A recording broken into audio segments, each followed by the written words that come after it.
Tempe, Bonanzi Piazza, Ubani Benga Chita Mabubesi.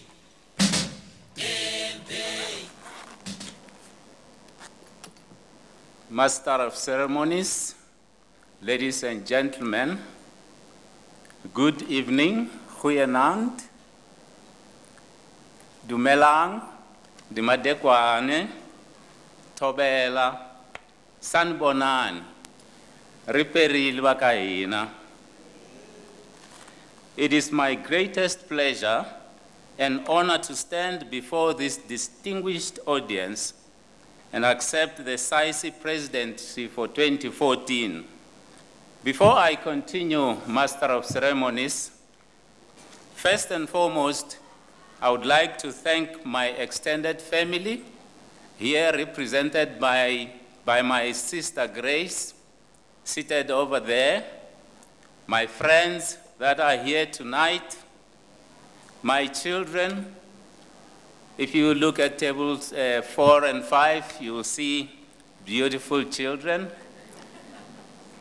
Those are my children. And most importantly, I would like to thank my wives for the unfailing support and tender loving care that they have given to me over my life and career. To my company, I would like to thank you for giving me this time that I'm spending at SAICE, and also to allow me to take this venture in serving the institution and society. Mr. Fanny Harting, seated over there, from the humble beginnings at Marikoti Technical College. Professor Ken Knight and Professor Phil Everett of the University of Natal, now KwaZulu-Natal, and Professor Pete Jordan and Herman Joubert. Herman, where are you sitting? And to the dynamic staff of SAICE, I would like to say thank you very much. You make presidents. Please continue to support us in our endeavor to serve society. To my predecessor, Mr. Peter Kleinhans, and other past presidents, for the guidance afforded me thus far. There is a saying that says that if you stand on the shoulders of giants, you are able to see far. Please continue to support me. Also, to our friends and associates from the African and other countries, we have heard that we've got colleagues from Zimbabwe and Malawi. We would also like to thank you so much tonight for coming.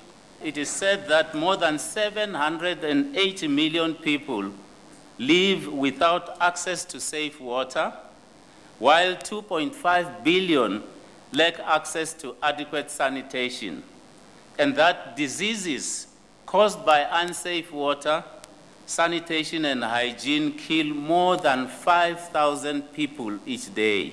These issues mainly affect rural and marginalized communities, and where socio-economic challenges abound owing to lack of job opportunities. To make things worse, unemployment is very evident among the youth.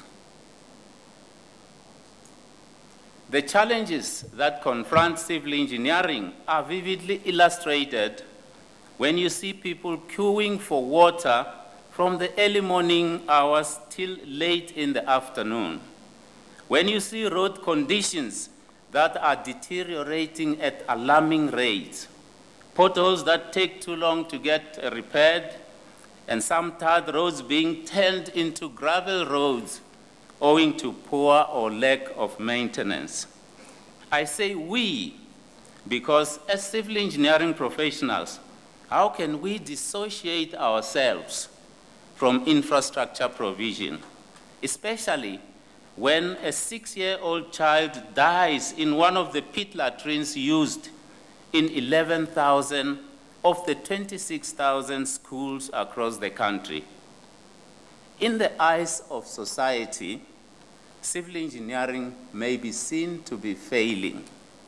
Specifically in state institutions, the quality of engineering education, corruption in the engineering profession, both in government and in private sector, our effective participation in the National Development Plan, technical leadership and learned society, awareness of what engineering professionals actually do, and career guidance in the country's 26,000 schools.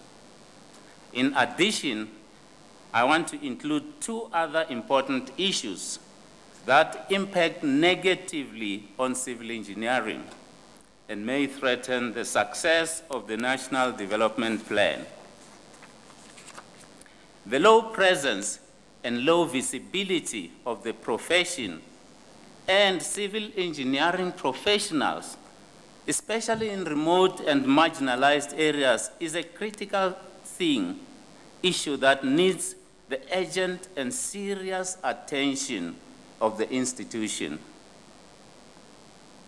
It is interesting to note that although a large number of the population lives in rural and marginalized areas, only a quarter of the professionals are found in these areas. How do we increase the presence and visibility of the profession in these areas and the country as a whole? Another serious concern in our country is the shortage of civil engineering professionals.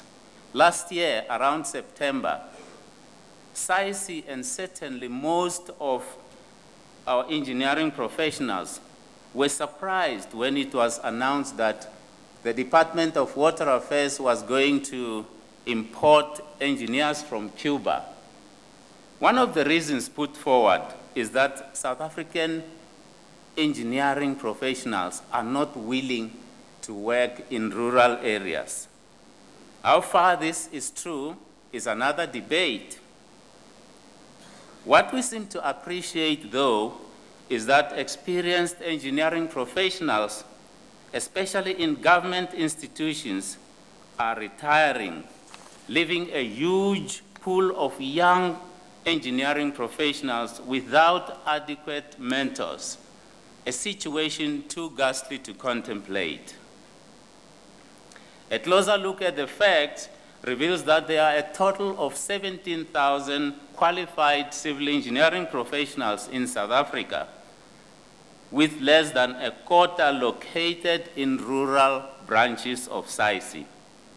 It is also interesting that even though blacks are in the majority of the population, their contribution to the pool of civil engineering professionals is still low. Per capita, there is one engineering professional in South Africa for more than 3,000 people, while other BRICS countries have less than 300 people per engineer. This implies that we're more disadvantaged compared to our BRICS counterparts.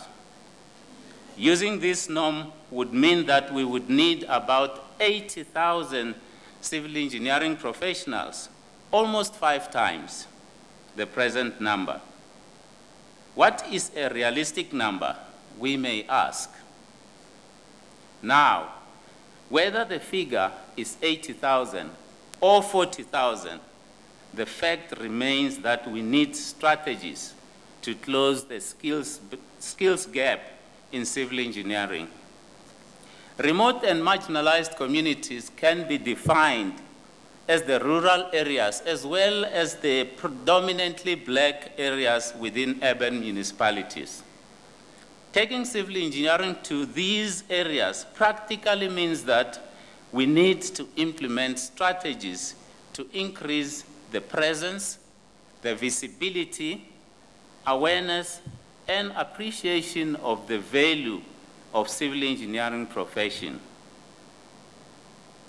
We need to embark on a mission to preach the gospel of civil engineering to these communities. The first strategy involves the adoption of schools. In many wars and battles, infiltration has been used with some degree of success, where combatants are located within the enemy. Individuals or groups of professionals would be required to infiltrate by adopting schools in branches where we are located, to market the profession to learners, parents, as well as the surrounding communities. This would require us to donate part of our time to these schools and communities. It will require us to become the engineering salt and light of the earth in these communities. You may ask, what precisely will we be doing? We would be able to conduct continuous and concentrated guidance in schools with which we have good relations. The continuity would also make it easier for meaningful project visits with learners using projects that we do in these communities. We would be able to influence subject choices towards engineering and also give practical engineering applications of school mathematics and science. The contact time would result in numerous benefits. For example, multiplying the 67 minutes of the Mandela Day considerably when each one of us spends, say, a day per quarter in a school, which would result in millions of minutes. Providing better understanding of what civil engineering is all about by learners, parents, and communities. Giving local people more appreciation of the infrastructure that is provided by government, thereby increasing ownership at community level. We would also have students better prepared, reducing dropouts, especially from black students. And lastly, we would have more people becoming engineering professionals, progressively reducing the huge backlog in engineering skills, as well as South Africa's dependence on foreign professionals. You may ask, where shall we get this time to spend in this venture? I say to you, with careful planning and commitment from each one of us, this should be possible. Think about it. How much time do we spend chasing unproductive bidding for work per annum? Looking at increased membership benefits, the performance and success of the combatants will be enhanced by improved membership benefits, especially increasing the number of continuous development, professional development courses in remote branches. This would necessitate improved relations between divisions and branches, whereby divisions and the national office would commit annual training programs. In order to further enhance the effectiveness of the soldiers in the field, we need to create a conducive environment by the revitalization of SAICE structures. Revitalization would be achieved by dividing branches based on existing economic centers or towns which will constitute the branch. These sub-branches would then establish committees with their chairpersons coming together to form the branch executive. We would also need to increase support to branches. The composition of the branch or the division committees should also deliberately involve more of our black members in order to achieve demographic equity. This is a challenge to us black civil engineering professionals to make ourselves available. The success of this mission depends on improved links between the executive board and the branches and divisions.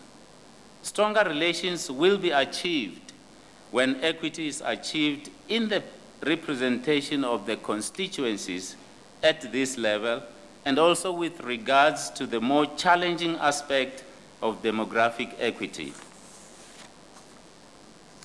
Our council needs to be truly representative of all the constituencies with genuine commitment from all members.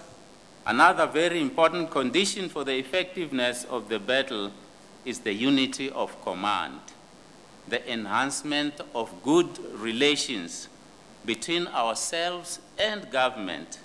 To realize this, there should be constant interaction. There should be recognition of the value of each other for the benefit of society. We should maintain good relations with infrastructure departments for the exchange of ideas regarding capacity building. Then, we should act and be seen as a partner and trusted advisor to government through creating a SAICE government forum, which could form a unified force, as the Dutch saying goes, Eendracht maakt macht.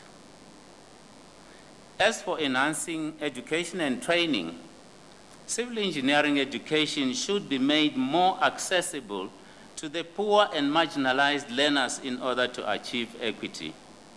Increasing the production and enhancing the quality of civil engineering graduates is essential for the success of the mission. At present, both types of universities are concentrated in metropolitan areas, which disadvantages students coming from remote areas who have challenges in studying civil engineering, as they have to contend with huge costs. Wouldn't it be advantageous and practical to move some of the existing institutions to other remote areas, thereby creating enabling environments for the marginalized to study civil engineering? The implementation of all projects should also include practical training for graduates and students and provide professional development up to registration. Project implementing agents should be obliged to make provision for the training of at least one graduate or student in each project, with larger projects taking more trainees. An appropriate system of recognition of individual civil engineering professionals or companies for mentoring graduates and students should be established. As a civil engineering professional, born and bred in Minga in Limpopo, it is very fulfilling to see the fruits of our labor, to experience some of the creations of civil engineering, such as infrastructure in major cities, to see rehabilitated roads in our provinces, to see some communities enjoying the benefits of successful transport, water supply, and sanitation projects, and also getting appreciation from communities. This reminds me of someone who joked that God created civil engineering professionals to continue with his creation program on earth. Let us realize that we are in a war to conquer challenges regarding diminishing technical capacity, visibility of our profession, and ineffectiveness of our structures to support government in service delivery. The majority of battles that are successful are initiated from the periphery rather than from the center. South Africa and many other nations have gone through revolutions using strategies that involve indigenous populations to effective to effectiveness and success. I am reminded here of wars such as the Mau Mau, Chimurenga, and others in our continent. The struggle against the lack of service delivery is not different. It is a war. We will be a force to be reckoned with when we take civil engineering to marginalized communities, when we have a high presence and visibility in every corner of the country and the continent, when we civil engineering professionals commit ourselves to adopting schools in marginalized communities. These dreams will be possible if we are all willing to reposition our institution by responding positively to the needs of members and society. Then SAICE can become the institution we want it to be, the SAICE that every professional and the South African society will be proud to have and associate with. Ladies and gentlemen, I am calling upon all civil engineering professionals from Limpopo to the Western Cape, from Mpumalanga to the Free State, from Pretoria to Johannesburg in Gauteng. Let us emulate the spirit of Nelson Mandela.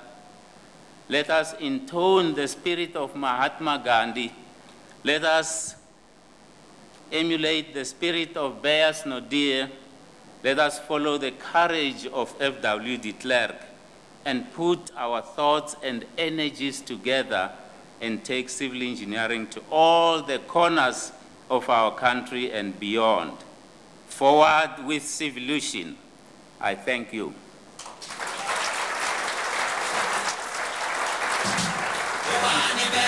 Stanford Mkhacane.